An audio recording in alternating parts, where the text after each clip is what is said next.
მოგესალმებით მეგობრებო.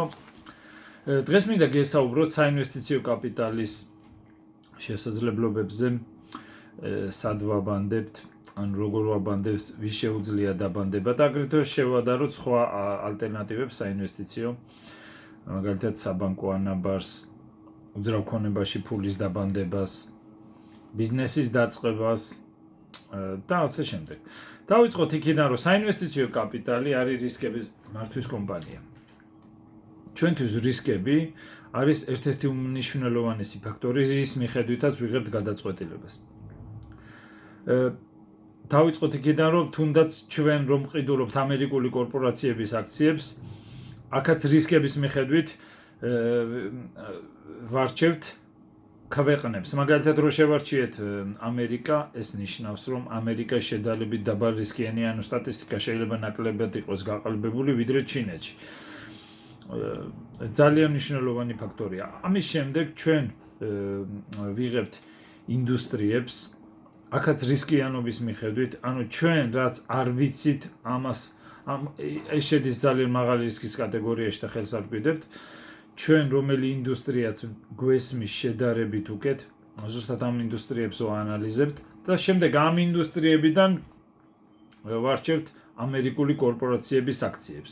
ჩვენ ამერიკული კორპორაციების აქციებს, ასე რო ვთქვათ, დივერსიფიცირების მიზნით არ ვტენით ჩვენ პორტფელში, ჩვენ ვარჩევთ იმ ინდუსტრიებში, სადაც ძალიან კარგად გვესმის, როგორ მუშაობს ეს ინდუსტრიები, ეს ბიზნესი საერთოდ როგორ მუშაობს, ამის მიხედვით ვარჩევთ ჩვენ ზუსტად ასეთ კომპანიებს.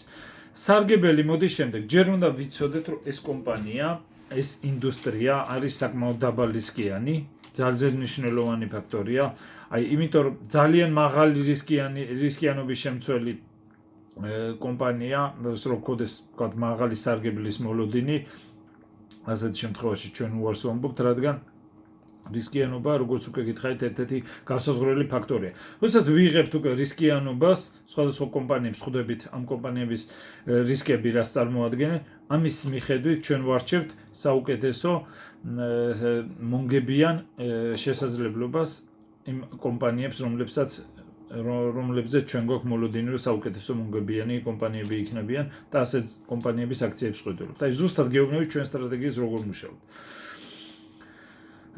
დივერსიფიცირება, როგორც უკვე გითხარით, არის ძალიან ისეთი ფაქტორი, რომლის მიხედვითაც ჩვენ მაგალითად დივერსიფიცირების გამო ბიოტექნოლოგიურ კომპანიებს ვერ დავამატებთ ჩვენ პორტფელში. მიუხედავად იმისა, რომ დღეს ამ კორონავირუსის ფონზე ძალიან ბევრი ესეთი კომპანიები ძალიან საინტერესო გახდა ბევრი ინვესტორისთვის, იმიტომ ვფიქრობენ, რომ ეს შეიძლება ესეთი ვირუსები მომავალშიც იყოს და ეს კომპანიები თუ აქვს შესაძლებლობა, რომ ესეთი წამლები გამოიგონონ, საკმაოდ მონგებიანი იქნება მათთვის, მაგრამ როდისმე შეიძლება ჩვენთვისაც, საინვესტიციო კაპიტალისტვისაც იყოს საინტერესო ბიოტექნოლოგიური, მაგრამ დღეს ჩვენ ზუსტად გამოდივართ ამ ცოდნის წრიდან, ზუსტად რაც ვიცით, ამის გარეთ ვცდილობთ, რომ ჯერ ეს არის მთავარი, რომ ვიცოდეთ, ეს უორენ ბაფეტის ასეთი ხედვის მიხედვით გვაქვს ჩვენც ზუსტად დაახლოებით ესე გიხსნით, რასაც ის ამბობდა, რომ ანუ არსებობს ცოდნის წრე, ამ ცოდნის წრე ზუსტად მთავარია იცოდე რა არის ზუსტად ეს ჩარჩოები ამ ცოდნის წრეზე, როდესაც იცი ზუსტად სად ხარ და თუ შიგნით ხარ ამ ცოდნის წრეში, ამის მიხედვით მიიღე გადაწყვეტილება, რადგან ზუსტად ასეა, მაგალითად ბიტკოინი, რომლებიც ვიღაცამ $18,000 იყიდა და შემდეგ დავარდა სადღაც 6,000 იყო თუ 4,000, არც ვაკვირდები, იმიტომ მათ აირობეთაც საერთოდ არ მაინტერესებს.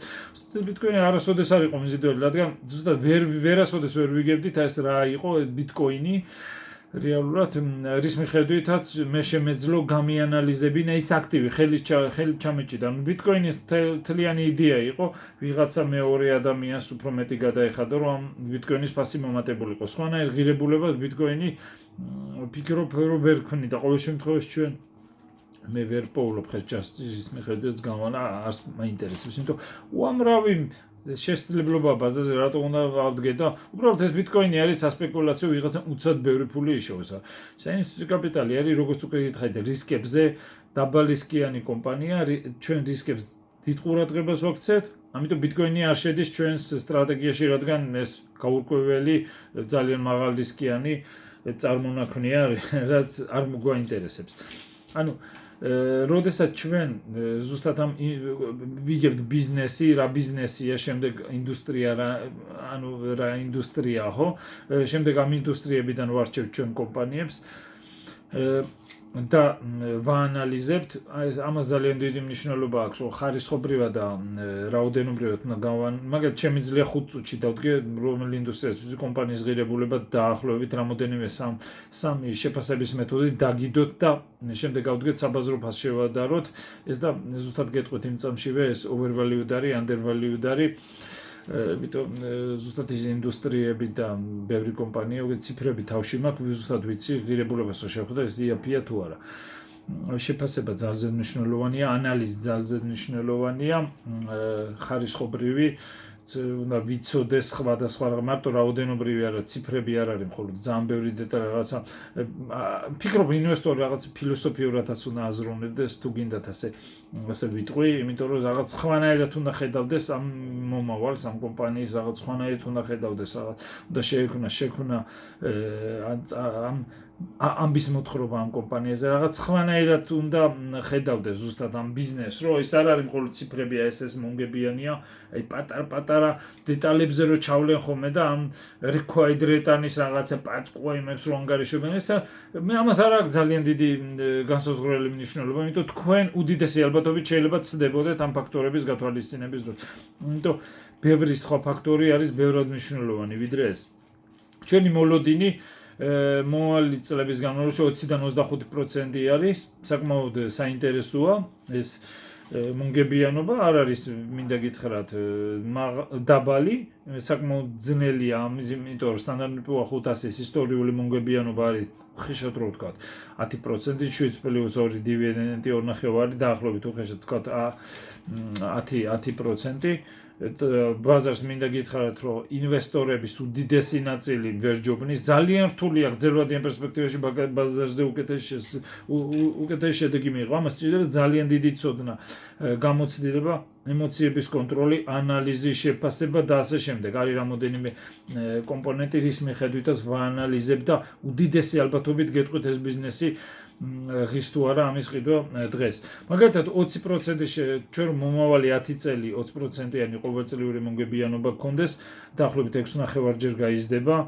25% შემთხვევაში 10 წლის მანძილზე 10-ჯერ გაიზრდებოდა. 20% შემთხვევაში, ანუ 20 წლის მანძილზე 40-ჯერ გაიზრდებოდა თუ 20% გო ყოველწლიური მონგებიანობა. 25% შემთხვევაში მომავალი 20 წელი საშუალო წლი 86-ჯერ გაიზრდებოდა. 20% შემთხვევაში მომავალი 30 წელი 240-ჯერ გაიზრდებოდა თუ 30 წელი გავაჩერებთ ინვესტიციას და ყოველწლიური 20% იქნება მონგებიანობა 25% შემთხვევაში 800-ჯერ გაიზრდებოდა 30 წლის განმავლობაში 40 წლის განმავლობაში თუ ჩვენ ყოველწლიური 20%-იანი მონგებიანობა გვაქვს 1500-ჯერ გაიზრდებოდა 25% შემთხვევაში თუ 25% გვაქვს ყოველწლიური მონგებიანობა 40 წელში 7500-ჯერ გაიზრდებოდა ეს არ ნიშნავს რომ აუცილებლად 20-ან 25 იქნება ფიქსირებული შეიძლება ზოგჯერ 5% იყო შეიძლება ვერც კონდეს იმ წელში მოგება მაგრამ ზოგჯერ შეიძლება 35% მე ვამბობ საშუალო წლიური მონგებიანობა მომავალ ბიზნეს ციკლებში უდიდესი ალბათობით საინვესტიციო კაპიტალი აუცილებლად მონგებიანი იქნება უდიდესი ალბათობით ეს თითქმის აი რა უნდა მოხდეს რომ ეს რა უნდა აი როგორ განვითარდეს შეუძლებელია უდიდესი ალბათობით ეს მოხდება ამიტომ მე გეუბნებით ამ ციფრებს ძალიან საინტერესო მონგებიანება იმ ფონზე როდესაც ჩვენ საბანკო ანაბარზე თქვა 3%-ია წლიური დოლარში და ამერიკული 10 წლიანი ობლიგაციები დღეს უკვე წლიური 0.7%-ია ყოველწლიური ამონაგებით ამ დროს ინფლაცია არის თქვით რა არის დაახლოებით 2.5 და ალბათობა არსებობს რომ ინფლაციამაც მოიმატოს ხო მოშ საშუალო ისტორიული რო ავიღოთ 2.2% 2.5% ანუ გამოდის რეალური მონგებიანობა არ გაქვთ და შეიძლება ნომინალური მომგებიანობა 0.7% გქონდეს, რეალური არა, თუნდაც 3%-ის შემთხვევაში, 2.5%, როდესაც ინფლაცია 0.5% გაქვს რეალური მომგებიანობა.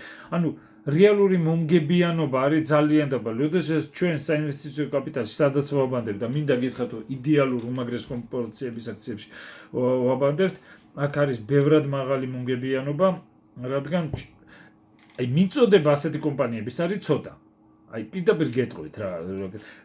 მიწოდება ასეთი კომპანიების არის ცოტა, შენ თუ შეგიძლია აღმოაჩინო ეს უმაგრესი კომპანიები, მაშინ გრძელვადიან პერსპექტივაში წლიურ საკმაოდ დიდ მოგებას მიიღებ. რასაც აი როგორც უკვე გითხარით, ვერც ოქროში სადაც დაბლესი მოგება აქვს ძალიან გრძელვადიან, ჭრილში თქვენ რომ წლიური მომგებიანობა ოქროსი ნახოთ, მიხვდებით ძალიან დაბალი მომგებიანობა. ობლიგაციების მომგებიანობა დაახლოებით 3% ნახევარია 4%, უხეშად ამერიკული, ახლა გითხარით 0.7%-ია. საქართველოში ანაბარზე 3%-ია, როგორც უკვე გითხარით და ეს საკმაოდ ინფლაცია ამას ჭამს, მინდა გითხრათ. რეალური მსყიდველობითი უნარი თუ არ გაგეზარდა თქვენ მაგალითად თუ არ დააბანდებთ რაღაც აზრი არ გქონდა და 0.7%-ს რო ობლიგაციებში იღებთ მაგალითად, ხო 0.7%-ს და იქ ინფლაციური 2.5%-ია და რეალური მომგებიანობა მინუსში გაქვთ, ანუ ფაქტიურად წაგებაზე ხართ თქვენ რეალურ მსყიდველობითი უნარის გამო, ეს უკვე აზრს კარგავს აქ დაბანდება. ვინ აბანდებს შეიძლება კითხოთ დღეს? აბანდებენ ტიპები, ვისაც ასობით მილიონი აქვს და უბრალოდ აღარ აინტერესებთ ამ ფულის მომატება, უბრალოდ უნდა შეინარჩუნოს ეს თანხები რაც აქვთ. მთელი იდეა არის ეგ მაგათთვის.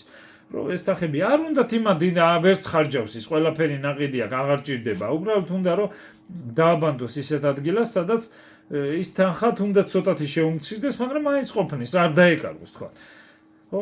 ესეთი მაგრამ საინვესტიციო კაპიტალის პორტფელში ჩვენ როდესაც ვაბანდებთ, უდიდესი ალბათობით ეს იქნება მომგებიანი, რადგან ბოლო 100 წლის განმავლობაში, როგორც უკვე გითხარით, Standard & Poor's 7%-იანი მომგებიანობა არის ძალიან მიმზიდველი. წარმოიდგინეთ 7%-იანი ყოველწლიურად 7%, მაგრამ ჩვენ საინვესტიციო კაპიტალში ამ Standard & Poor's თუ აქვს 500 კომპანიისგან შემდგარი პორტფელი, ჩვენ არ გვაქვს 500 კომპანია, სულ რამოდენიმე ძალიან კონცენტრირებული და ვფიქრობთ, რომ უმაგრესი ამერიკული კორპორაციები გვაქვს, სადაც აი ბევრად დიდი მოგება იქნება, ვიდრე Standard & Poor's მომავალი 30 წელიწადში. და ამას ისტორიას რო გადავხედოთ, ჩემი პერფორმანსი ზუსტად ამას ნახავთ, დაბალისკიან კომპანიების აქციებში გრძელვადიან პერსპექტივაში ბევრად თქვენ შეიძლება თქვით რანაირ შეიძლება ზუსტად დაახლოებით Standard & Poor's 500-ის რისკიანობა მაქვს დაახლოებით და ორჯერ და შეიძლება კიდევ ბევრჯერ მომგებიანი პორტფელი გქონდეს. ანუ წარმოიდგინეთ რისკებს რამდენად